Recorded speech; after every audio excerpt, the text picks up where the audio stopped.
the Wall Street Journal does an interesting YouTube series going through modern workplaces in the US. It's really interesting to see these really recent projects and how each organization is approaching the modern ways of working. It's very different today than it was 5 years ago.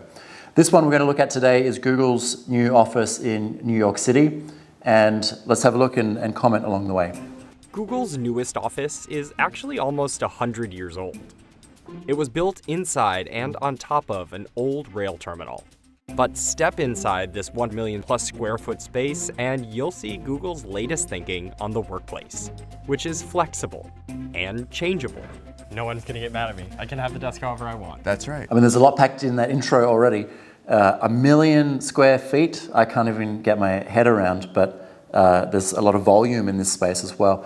I love old buildings being repurposed. Some of the best workplaces I've been to are exactly that. So even the Google office here in Sydney is on the wharfs and is a repurposed building, has a history with working class and lots of different other industries, and repurposing these buildings and making them fresh and new. I think as an employee, you would feel excited to go into work, and I think that's a major thing today. Like, what's the purpose of going into work and how do I feel when I get there? A cool old building would certainly make it more interesting than a stereotypical glass high-rise.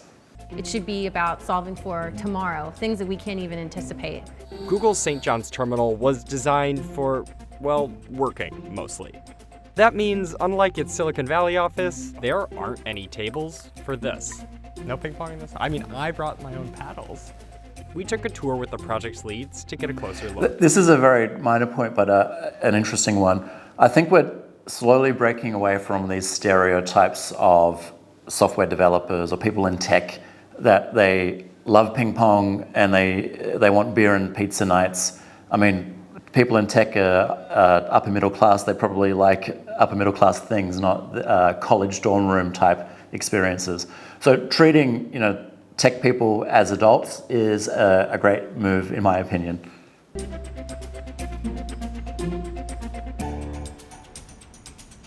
St. John's Terminal is part of Google's growing campus on the west side of Manhattan. The company paid $2.1 billion for the building, which was built in 1934 as a freight train terminal.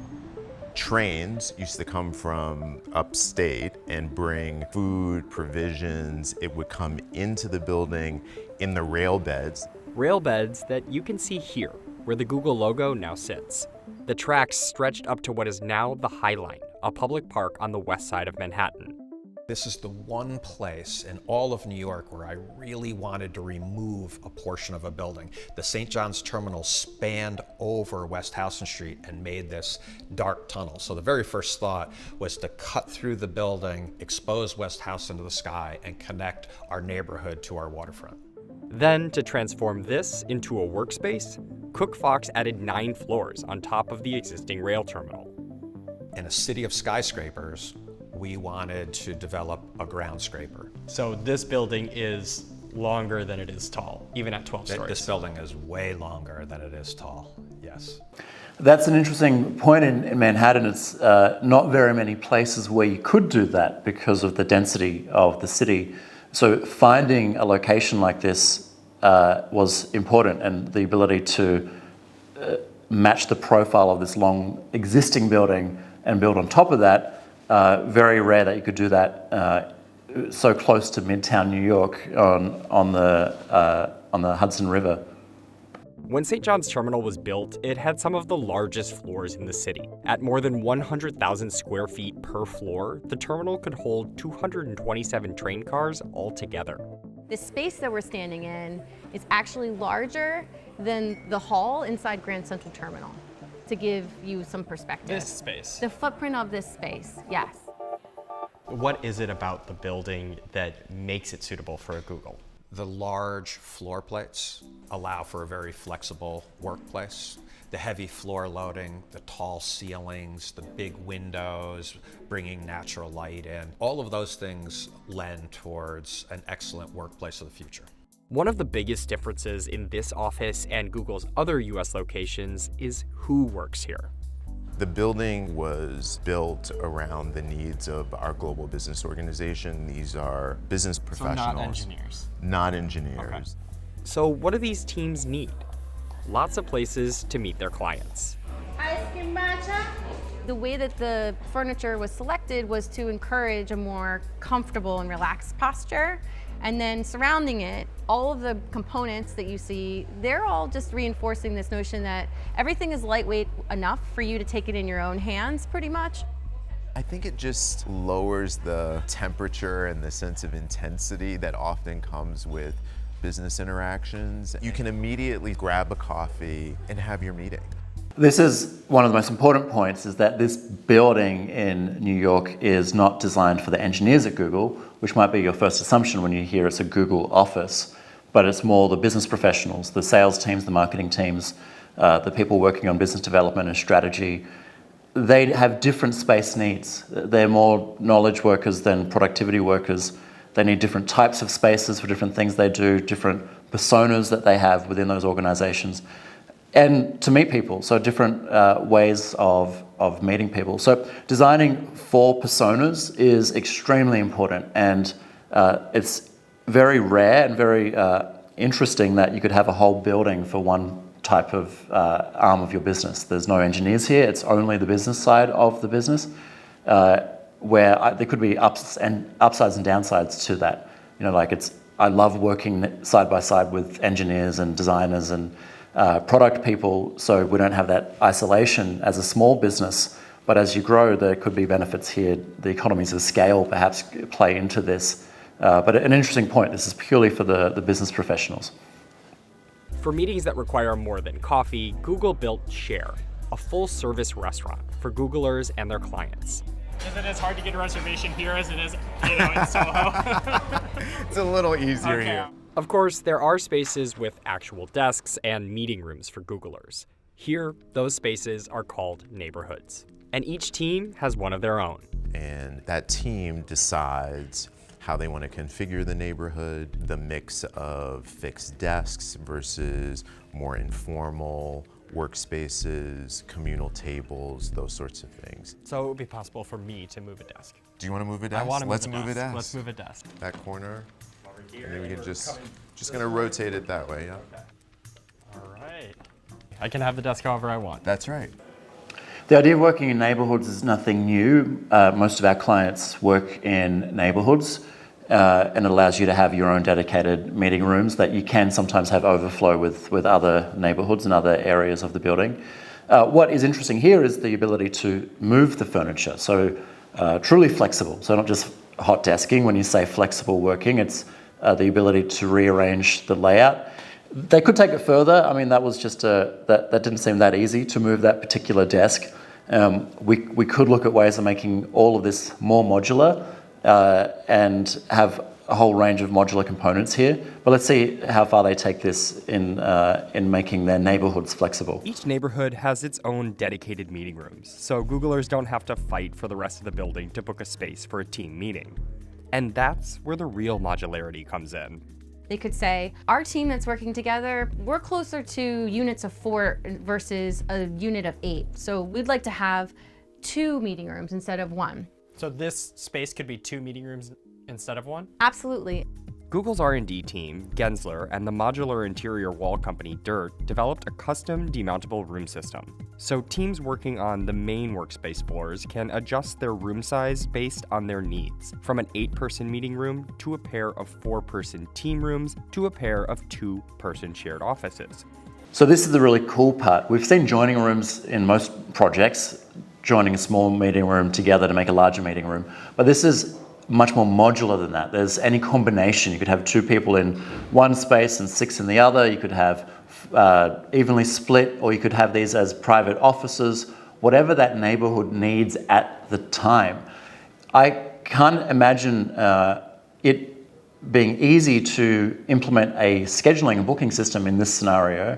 And what would be best in this scenario, I think, is being as ad hoc as possible. So not forcing people to book a certain mode of room, allowing people to go in and use the space as they need in real time, in situ, but monitoring that for utilization reporting. So having real-time occupancy tracking so we can see how the space is used, so we can then use that for space planning, so we know, do we need more modular rooms across this particular neighborhood versus other neighborhoods and holistically across the whole organization? So that's the thing I think is exciting, this combination of flexible furniture, truly modular, and flexible rooms that can join. I haven't seen those two things combined in this level before, and I've seen a lot of workplace projects. So it seems simple, but this is, I think, an idea I might borrow for other projects Why as well. is it important to create a space that is completely changeable? Because business keeps changing. In order for us to keep the workplace desirable and essential, it needs to be moving with the pace of your business and enabling innovation, not holding it back. At St. John's Terminal, neighborhoods are only the half of it, literally. Here, roughly equal floor space was given to shared workspaces, which include expansive work lounges on every floor, cafes, terraces, micro kitchens, and more. Even though these workspaces lack desks, they're still built for work. Why is it important to make every space a workspace? Why not? In today's world, people are on the move and they have so many different needs and preferences for how they want to work best throughout not only their work day, but their work week. And what we felt was that if we enabled the opportunity for somebody to find a space to work effectively, we should take it. Everything she said there is very quotable. I like that. And this catalog of space is so large in this particular office that there's going to be a type of space to suit the activities that you're doing. Your daily activities or things you do maybe once a week, once a month, financial reports, things like that, where you might want a different space for that one specific activity.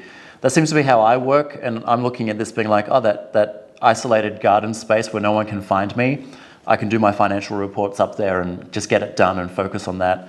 And then sit in the more open spaces if I want people to see where I am and they can come up to me and have a casual conversation, interrupt the work I'm doing because it's not as focus intensive.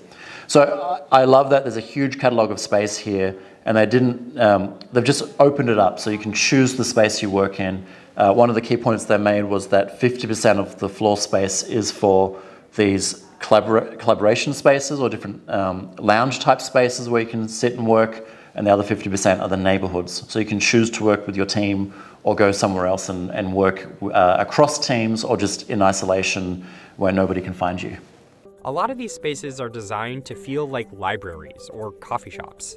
As we've walked through this space and seen the kind of amenities that are offered here, it's hard not to notice that it feels maybe a bit more grown up. When we were building this building, we wanted it to feel like New York, but we also wanted the sense of nature and connectivity and calm that often isn't associated with New York, because we know as human beings that's what we need to be productive. To fulfill that connection to nature, the team put in about 1.5 acres of native plants on terraces here.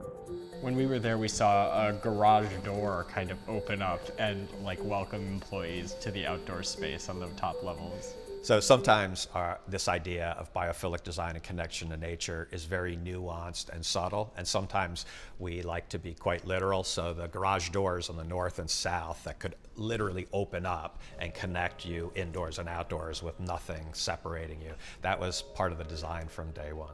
Of course, these gardens offer more than just plants.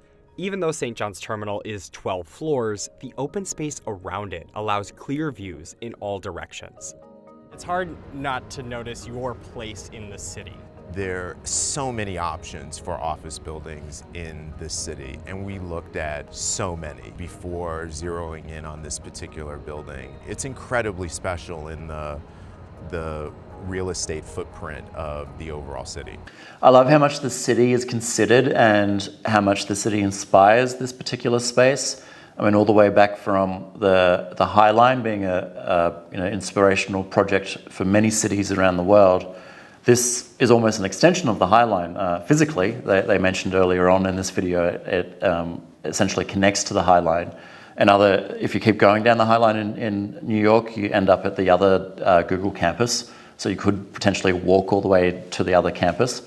But if the High Line didn't exist as a project 10, 15 years before this project, perhaps this wouldn't exist at all. So the city has really inspired what this Google office is today, and that connection back to the city, and knowing your where you are in that city from the views anywhere in this building, I think is really interesting and makes it worthwhile having a physical office being part of a city and an extension of the city, particularly when you're a large employer like Google.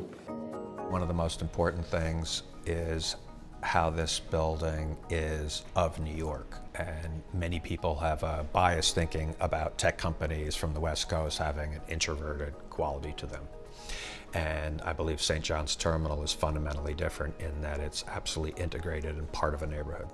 The addition of St. John's Terminal has made Google's New York operational footprint the second largest after its home base in Silicon Valley. Is Google just trying to take over the West Side? No, not quite. I think we're done for a while. What Google has tested here with modular design may be replicated in any of its future offices. But by then, St. John's Terminal could look quite different. So if you come back here in 10 years and things look different inside, but you're just here for lunch, that's success. That's success. Got it. This space should patina in a way that none of us can predict, but is going to be the most beautiful outcome because the Googlers did it.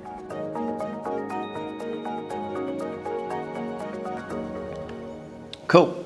That's a really interesting walkthrough. I'm overusing this word interesting because I'm actually quite engaged in this. There's a lot here. I haven't seen a project like this where it's truly flexible. I love the balance of neighborhoods and open space.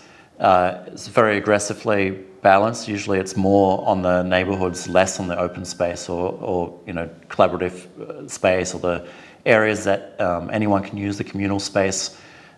This looks like you can go in and just like work from anywhere, from the lobby to the rooftop. But when you need to do some work with your team in the neighborhoods, you have that option too. Then you have that modular element for those meeting rooms that can turn into anything else that you need. I think that modular approach is very novel and well executed in this particular project. And it's inspired me to think about modular approaches in our project and particularly how can software support that and not get in the way. For example, I mentioned how complicated it could be for a room scheduling system. PlaceOS provides that feature in some of our templated solutions, but I think that should get out of the way. Let's not make all the rooms formal booking spaces. Let's work out how we can encourage people to move things around, work collaboratively, change the layout, and embrace that modular approach by technology being invisible and telling you what's successful and what you can replicate and do elsewhere if we're still tracking things passively in the background. So I think that's our role on a project like that, not to be a booking system that gets in the way of that, but to enhance that experience in some ways.